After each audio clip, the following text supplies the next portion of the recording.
electrolitos, que vendría siendo la aplicación clínica de conocer las características del agua. El agua vamos a tener que en todos los seres humanos va a corresponder más o menos al 60% del peso corporal.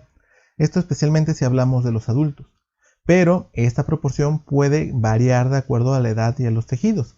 Por ejemplo, en los recién nacidos nosotros podemos encontrar que en los niños representa el 75% de agua y en las niñas representa el 60% de agua.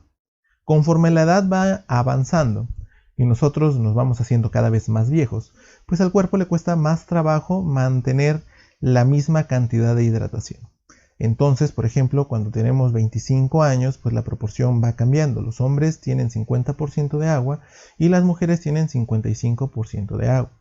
Entonces, esto quiere decir que va dificultándose un poco más mantener nuestros estados de hidratación. Y esto lo podemos observar porque, por ejemplo, los recién nacidos se ven muy pachoncitos a comparación de los adultos. Por ejemplo, si nosotros vemos a una persona de 65 años, pues ya su piel está un poco más áspera, más arrugada, porque va a tener aproximadamente el 45% de agua. Si nosotros todavía profundizamos más en el análisis, podemos observar que la distribución dentro del espacio extracelular y en el espacio intracelular va a ser diferente. Es decir, el agua que está fuera de las células en los niños es mucho mayor que el agua que está fuera de las células de los adultos. Sin embargo, el agua que está dentro de las células en los niños va a ser menor de los adultos. De igual manera, nosotros podemos predecir o calcular más bien cuál sería la cantidad de volumen sanguíneo que va a tener un individuo si nosotros multiplicamos la cantidad de kilogramos que tiene por cualquiera de estos factores. Por ejemplo, para un adulto nosotros podemos multiplicarlo por 70 mililitros por kilogramo de peso.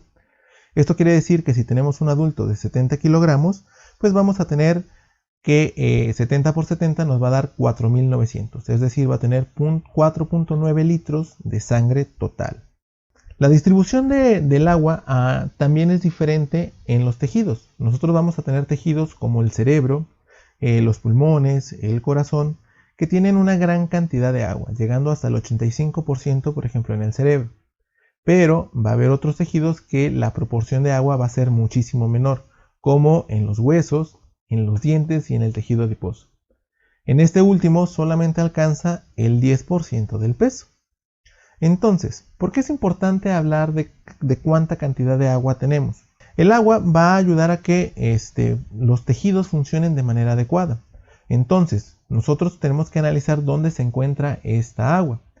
Del agua total, si nosotros vemos el 60%, es decir, el agua que tenemos dentro del cuerpo y lo tomamos como un 100%, 2/3 partes se van a encontrar dentro de las células y 1/3 parte se va a encontrar fuera de las células.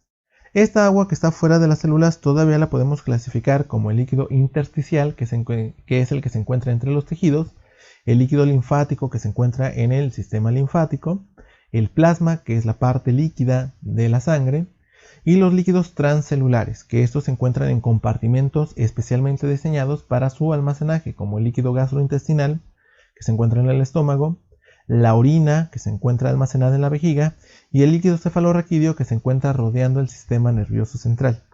La homeostasis del agua es esencial para la supervivencia, ya que le va a dar la estabilidad a las estructuras celulares. Es el medio para todas las reacciones químicas que suceden en el organismo. También determina la velocidad y la actividad enzimática. Nos va a ayudar a ser solvente de los iones esenciales para la vida, que se conocen como electrolitos. Y un sinnúmero más de funciones que nos va a estar apoyando. Por ejemplo, va a hidratar los tejidos como la piel, los ojos, nos ayuda a regular la temperatura. Entonces va a ser primordial mantener un estado hídrico balanceado. Hablando de lo que se encuentra dentro del agua, una de las moléculas más importantes o de las partículas más importantes que vamos a encontrar son los iones. Los iones van a ser partículas que tienen cargas, que ya sean negativas o positivas, y se obtienen mediante un proceso que se llama ionización. Existen dos tipos de iones, los aniones, que tienen carga negativa, y los cationes, que tienen carga positiva. ¿Sí? Una manera de que lo recuerden es que la cebolla es mala y te hace llorar, por lo tanto es negativa, y los gatitos son buenos y te hacen felices, por lo tanto son positivos. ¿Qué electrolitos vamos a encontrar nosotros en los líquidos corporales?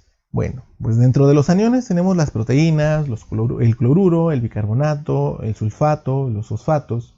Y dentro de los cationes nosotros podemos encontrar el calcio, el sodio, el magnesio, el potasio. De todos estos, son 4 los que tienen mayor importancia clínica.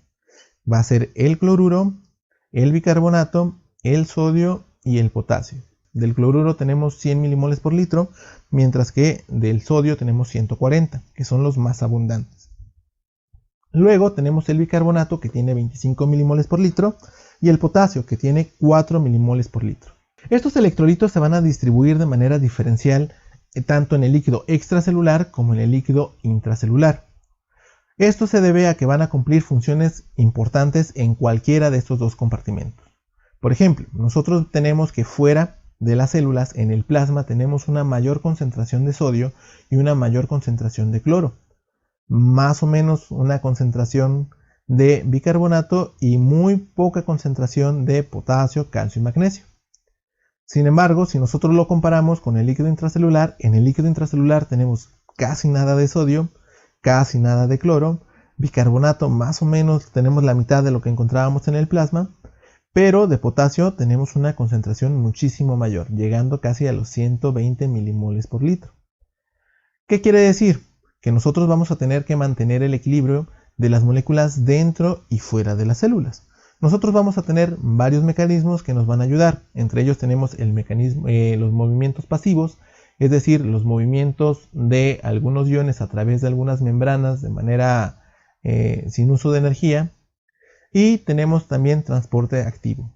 Aquí es donde entra una de las más populares y famosas moléculas que van a escuchar en sus cursos de bioquímica, que es la ATPasa sodio-potasio, también conocida como la bomba sodio-potasio. Mantener estas concentraciones es de suma importancia. Nosotros tenemos que no todos los tejidos y no todos los fluidos corporales van a tener la misma concentración.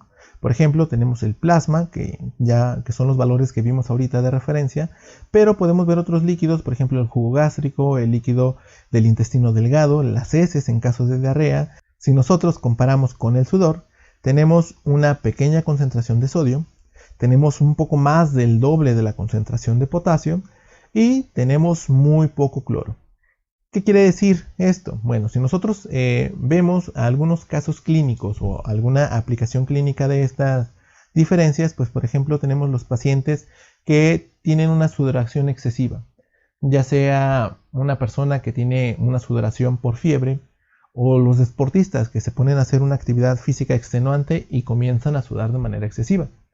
Como el sudor contiene menos cantidad de sodio que el líquido extracelular, pues una sudoración excesiva nos va a favorecer una pérdida de agua y el sodio se va a comenzar a concentrar en el plasma. Este fenómeno se conoce como hipernatremia, ¿sí? Que es una alta concentración de sodio en el torrente circulatorio. Ahora, si nosotros tenemos un paciente que tiene diarreas graves, como el líquido intestinal tiene más potasio que el plasma, pues una diarrea grave va a generar algo que se conoce como hipopotasemia, que es una baja concentración de potasio. Aunque cuando yo menciono hipopotasemia, siempre lo que se me viene a la mente es un hipopótamo. Por eso yo prefiero utilizar el término de hipocalemia. Probablemente vayan a encontrar cualquiera de los dos en sus lecturas. Entonces, ¿a qué se deben estos movimientos de agua? ¿Por qué ciertos líquidos tienen más o menos concentración de iones que otros? Bueno, pues esta concentración de iones nosotros la conocemos como osmolaridad, ¿sí? La osmolaridad va a ser la concentración que tenemos de electrolitos y de otras moléculas osmóticamente activas en cualquier solución, y se va a expresar en miliosmoles por litro cuando las concentraciones son muy pequeñas, por ejemplo en los compartimentos de los organismos vivos.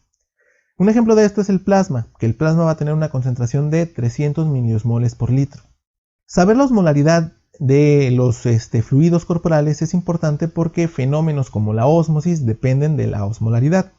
Si nosotros tenemos dos soluciones separadas por una membrana semipermeable con osmolaridades diferentes, va a presentarse un fenómeno que se conoce como ósmosis, que es el paso selectivo a través de las membranas semipermeables de un lugar donde hay menor concentración de soluto hacia un lugar donde hay una mayor concentración del mismo, ¿sí? Entonces, para poder entender la osmolaridad hay varios conceptos claves que debemos entender y que nos tiene que quedar claro, que sería solvente, soluto, que tiene que ver con qué se disuelve en qué, hipotónico, hipertónico y cetónico, que tiene que ver más con la comparación de los fluidos o de los líquidos con respecto a la concentración de la osmolaridad del plasma. Entonces, para que quede un poquito más claro de cómo es que funciona la osmolaridad, pues nosotros podemos imaginar que tiene que ver con la cantidad de moléculas de agua que son o que están libres. Si nosotros tenemos la misma cantidad de moléculas de soluto en un lado y en el otro lado de la membrana, pues vamos a tener la misma cantidad de moléculas de agua que no están interactuando con los iones. De esta manera, las moléculas libres pueden pasar a través de los canales de las membranas, llegando a un equilibrio dinámico. Cuando nosotros vemos una célula que mantiene su forma o su estructura en una solución, quiere decir que la misma cantidad de agua que está entrando es la misma cantidad de agua que está saliendo, porque la cantidad de moléculas que interactúan con el agua es igual en ambos lados. Sin embargo, si nosotros viéramos una situación diferente, por ejemplo, que en uno de los lados tenemos pocas moléculas osmóticamente activas y en el otro tenemos más, pues la cantidad de moléculas de agua que van a estar libres va a ser diferente. ¿Qué va a suceder? Pues entonces más moléculas van a comenzar a atravesar del espacio de donde había menos concentración de soluto hacia el espacio donde había mayor concentración de soluto, hasta que al final se van a equilibrar.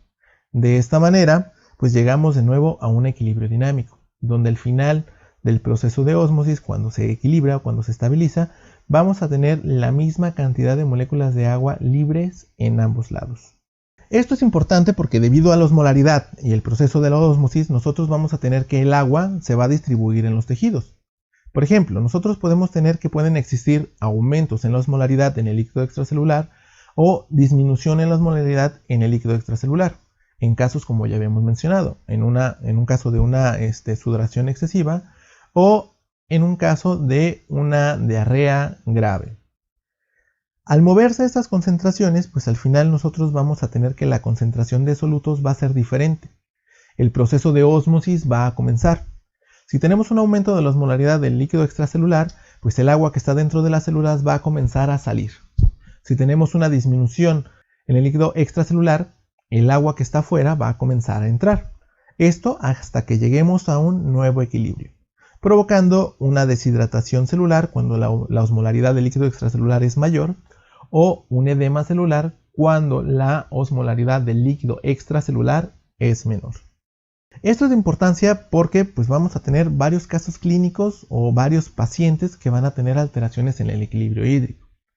Un ejemplo de esto es una niña de 8 años de edad que es remitida al nefrólogo después de que se observó que esta niña tenía la cara hinchada, los tobillos estaban tumefactos, es decir, también estaban inflamados, durante un periodo de 2 semanas.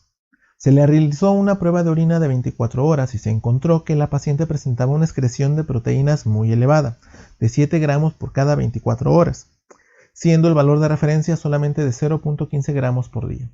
¿Por qué la niña se encontraba con el edema? Bueno, nosotros al tener tanta cantidad de agua, pues hay varios mecanismos que están manteniendo el agua donde se requiere. Y uno de esos, pues es la presión osmótica y la ósmosis, pero no es el único. Algunos tejidos, como los capilares, como el endotelio de los capilares, permiten el paso de la mayoría de las moléculas osmóticamente activas, excepto de las proteínas. A la presión osmótica, que está dada solamente por las proteínas, se le conoce como presión oncótica. Y va a buscarse un equilibrio entre la presión oncótica y la presión hidrostática, es decir, la fuerza o la presión que está ejerciendo el agua que va dentro del torrente circulatorio. Si nosotros tenemos una disminución de la presión oncótica, el agua va a salir del espacio al espacio extracelular, es decir, va a salir del torrente circulatorio y se va a alojar en los tejidos. A esto nosotros lo conocemos como edema. Entonces, debido a todo esto, regular la cantidad de agua dentro del cuerpo es de suma importancia. La homeostasis que es mantener el equilibrio dinámico o mantener un medio interno diferente al medio externo, pues va a ser muy importante en este caso.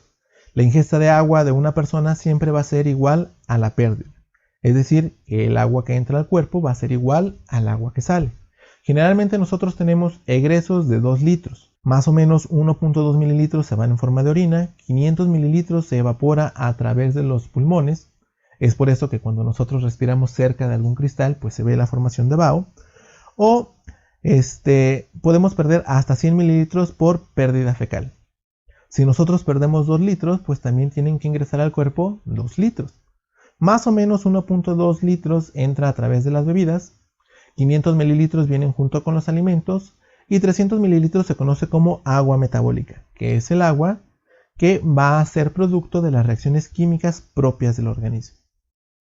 Entonces, obviamente esto puede cambiar. Si tomamos más agua, pues vamos a ir más al baño, vamos a generar más orina. Esto lo pueden ver, por ejemplo, con las personas que luego se van de fiesta y toman mucha cerveza. Al tomar mucha cerveza, ingresa una gran cantidad de agua y por lo tanto tienen que ir a hacer mucha orina. Ahora, por el caso contrario, si tenemos muchos egresos, esto va a provocar que también necesitemos mayor cantidad de ingresos. Si tenemos un niño que tiene una diarrea severa, pues no va a perder 100 mililitros a través de las heces fecales, va a perder más. Si son heces muy acuosas, pues podría llegar a perder hasta 1 litro a través de heces fecales. ¿Qué quiere decir? Que para mantener el estado normal de ese niño, pues necesitamos agregarle nueva agua al cuerpo. Tenemos que mantenerlo hidratado. Es importante entender por qué el agua es de suma importancia para las funciones fisiológicas normales del organismo. Entonces, es muy importante conocer cómo se mantiene el equilibrio hídrico dentro de nuestro cuerpo. Es todo por este video y continuaremos en las siguientes clases. ¡Hasta luego!